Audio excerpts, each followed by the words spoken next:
Good morning, students. Welcome back to another class of English literature. We will continue with the explanation of the poem Television. He can no longer understand a fantasy of fairyland. We come to the understanding part. Here, the poet feels that due to the imposed limitation on thoughts, the children can no longer understand or differentiate between a fantasy or a fairy tale. They cannot extend their imaginative power to that level. They are now used to seeing an image of likely real world, rather a virtual reality. We move on. His brain becomes as soft as cheese. His powers of thinking rust and freeze. He cannot think, he only sees.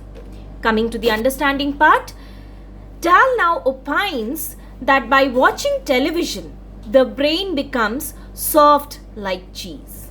The understanding power is lost. The imaginative power is lost. Children, they believe everything and anything they watch or hear on television. They cannot find their own logic to analyze and interpret a thing.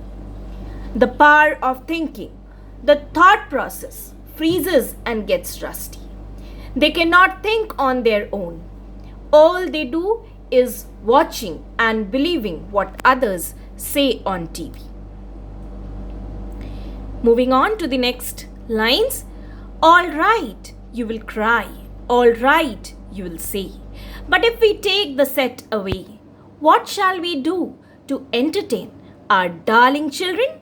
Please explain. We come to the understanding part of these lines.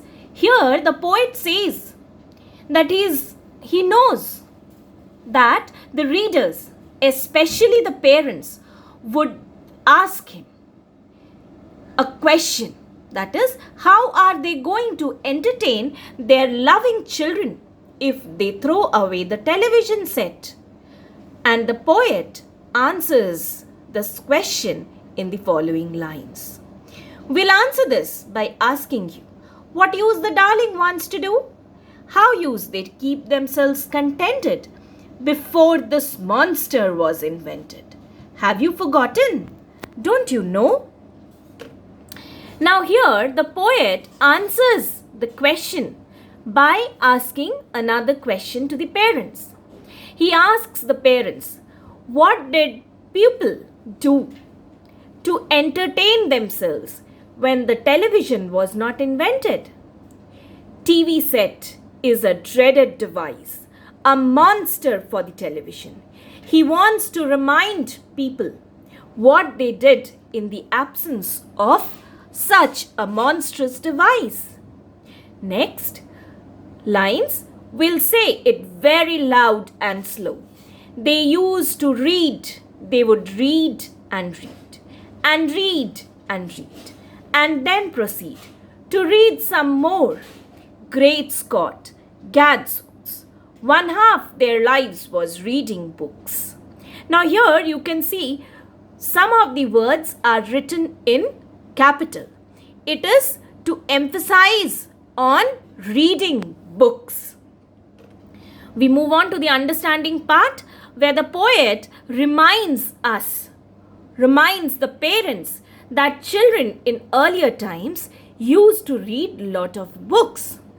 Surprisingly, people at that time spent half of their lifetime by reading books. Here, Great Scott, gadzooks, it is an expression of surprise or amazement. Next lines, the nursery shelves held books galore. Books cluttered up the nursery floor, and in the bedroom, by the bed, more books were waiting to be read. Now the poet says that in earlier days, the nursery shelves were full of books. In nursery schools, books were found scattered on the floor. Even at homes, the bedroom, the beds, everywhere the books were cluttered up. Next set of lines. Such wondrous, fine, fantastic tales of dragons, gypsies, queens and whales, and treasure isles and distant shores, where smugglers rowed with muffled oars, and pirates wearing purple pants, and sailing ships and elephants, and cannibals crouching round the pot, stirring away at something hot. It smells so good. What can it be? Good gracious, it's Penelope. Understanding of these lines? Here, the poet talks about the popular books of adventures that were read by children of his time. In those days, boys and girls read fantastic stories of dragons, gypsies, queens, whales, treasure islands, smugglers, pirates, ships, elephants, cannibals, and so on. So, children of that age were fond of reading different kinds of tales. The younger ones had Beatrix Potter with Mr. Todd and Dirty Rotter, and Squirrel Nutkin Pigling Bland, and Mrs. Tiggywinkle, and Just How the Camel Got His Hump, and How the Monkey Lost His Rump, and Mr. Toad, and Bless My Soul. There's Mr. Rat and Mr. Mole. Oh, books! What books they used to know. Those children living long ago. Understanding of these lines? The younger children, they used to read stories written by Helen Beatrix Potter, an author of children's books, featuring animals with colorful illustrations. Dal here pays a tribute to the children author for her fantastic stories on animals. He also mentions some of the stories like How the Camel Got His Hump, and some characters like Mr. Toad, Mrs. Tiggywinkle, etc. from those stories.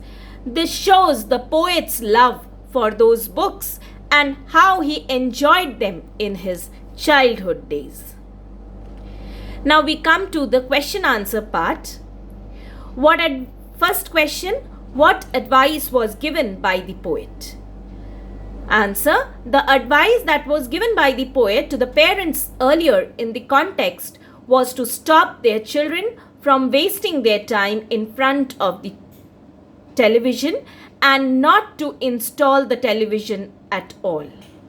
Why does the poet refer the television as idiotic thing? The poet describes the television as an idiotic thing, saying that it is a device with no benefits at all, and it only wastes our time and money. He says that books are better than television. Moving on. Question number 4. What has the poet observed in every house? The thing that the poet has observed in every house is a television set which he hates to see and does not understand why parents even install it for. According to the poet, the eyes of the children pop out when they keep watching the television for too long and with no stopping. In other words, he tries to say that their eyes are harmed. Next question. According to the poet, how does watching television harm a child? According to the poet, watching television makes the children dull as they are only wasting their time on the television instead of reading books or playing outside, which can provide actual benefit for them. What has been referred to as a monster? Why? Television is the monster referred in the extract. Before its invention, when our parents were children, they entertained themselves by reading books and playing in field, but now children spend all their time in front of television. What reminder does the poet give to the parents? The poet reminds the parents of how they used to entertain themselves back in the days. when they were children themselves and tells them that they did so by reading books. The exclamations Great Scott and Gadzooks used by the poet in the extract is used to express the shock, surprise and annoyance. Thank you, children. Write down the questions in your notebook in the poetry part. I'll be back again with another video explaining to you the rest of the poem. Have a wonderful day ahead, children.